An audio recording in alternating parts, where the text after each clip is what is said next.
congruent matrices. Two matrices of order m by n are congruent if there exists an invertible matrix P of order m by m and an invertible matrix Q of order n by n such that A dash जो दूसरी matrix है is equal to P A Q.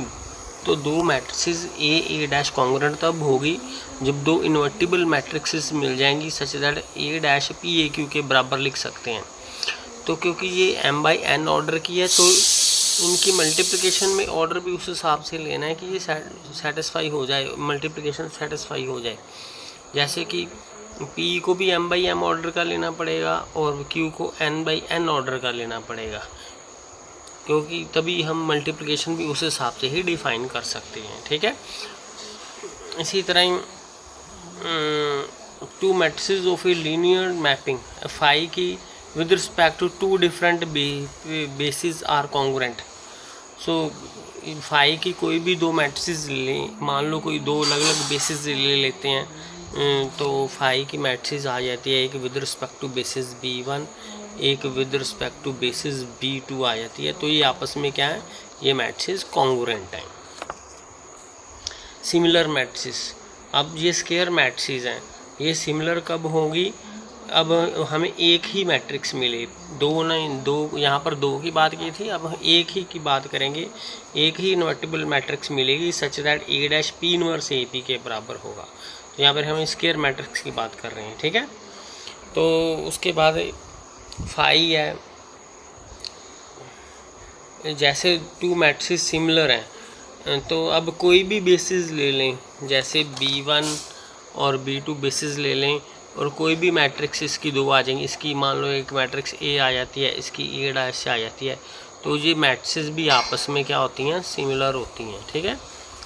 तो phi की matrices with respect to B and B dash अगर दो होंगी तो ये क्या होंगी, सिमिलर होंगी। ठीक है।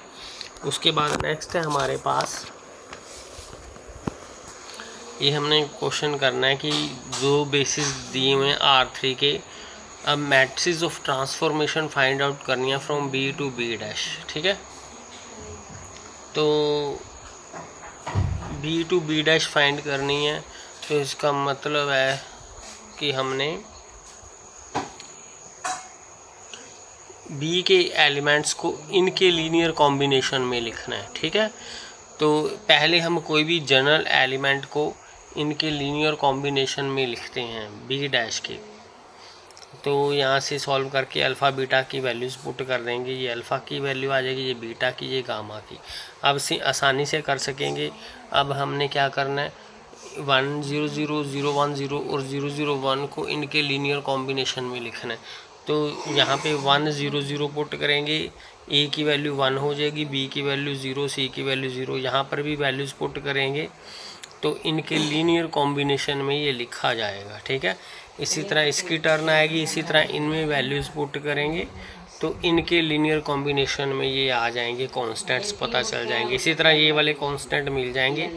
तो हमने इन वेक्टर्स को इनके लीनियर कॉम्बिनेशन में लिख दिया।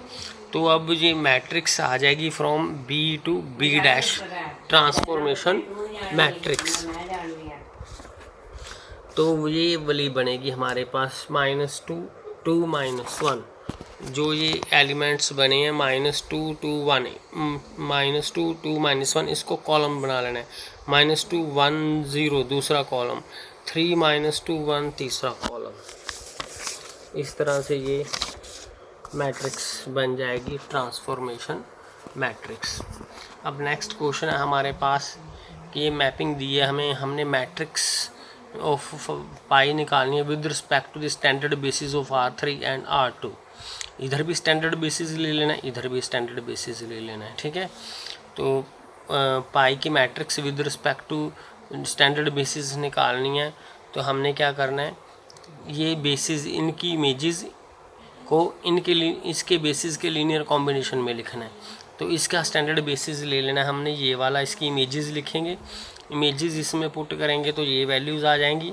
अब इनको हमने R2 का जो स्टैंडर्ड बेसिस है इनके लीनियर कॉम्बिनेशन में लिखना है। ये तो सीधा ही क्लियर है, स्टैंडर्ड बेसिस में लिखना सौखा होता है। 1 को 1 1 0, और 0 ये लग जाती है 0 1। इसी तरह बाकी 0 1 0 0, तो कॉलम बन जाएंगे 1 0 एक कॉलम बन जाएगा, 0 1 दूसरा, 0 0 तीसरा, ये मैट्रिक्स बन जाएगी।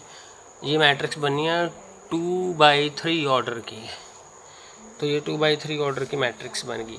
तो अब हमने इसी को यूज़ करते हुए मैट्रिक्स ऑफ ट्रांसफॉर्मेशन यूज़ करनी है, तो मैट्रिक्स ऑफ पाई निकालनी है with respect to these 2 new basis.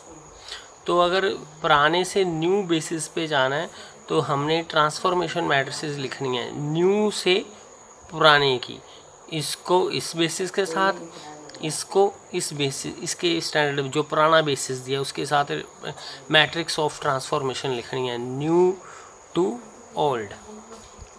तो इसको इनके लीनियर कॉम्बिनेशन में लिखना है, ठीक है। तो ये ट्रांसफॉर्मेशन मैट्रिक्स बनेगी दिस टू दिस, तो ये बनेगी 4 3 3 2, ये 2 कॉलम्स बन जाएंगे, 4 3 पहला कॉलम, 3 2 दूसरा कॉलम। इसी तरह मैट्रिक्स ऑफ ट्रांसफॉर्मेशन लिखनी है हमने this basis to standard basis, this basis to standard basis, तो इनको इनके लीनियर कॉम्बिनेशन में लिखना है, ठीक है। तो ये बहुत इजी है लिखना, जैसे इनको लिखा है,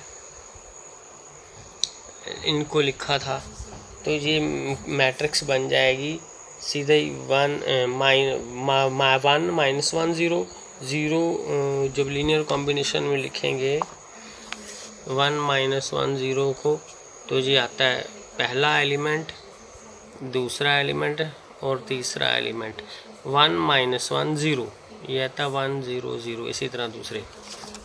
तो ये मैट्रिक्स बन जाएगी हमारी, ठीक है, ये मैट्रिक्स बन जाएगी, उसको हम क्यू का नाम दे देंगे। तो ये होती है हमारी matrix P inverse A Q, जो नई मैट्रिक्स आएगी with respect to this and this basis, वो होती है P इनवर्स ए क्यू। जो P मैट्रिक्स पीछे निकाली है उसका इन्वर्स निकाल लेना है, जो A मैट्रिक्स है, जो पुरानी मैट्रिक्स है ये वाली, ठीक है, with respect to standard basis, और Q वाली मैट्रिक्स है ये वाली। अब तीनों को मल्टीप्लाई कर देंगे, हमारा न्यू बेसिस इन दोनों के विद रिस्पेक्ट टू हमारी मैट्रिक्स आ जाएगी।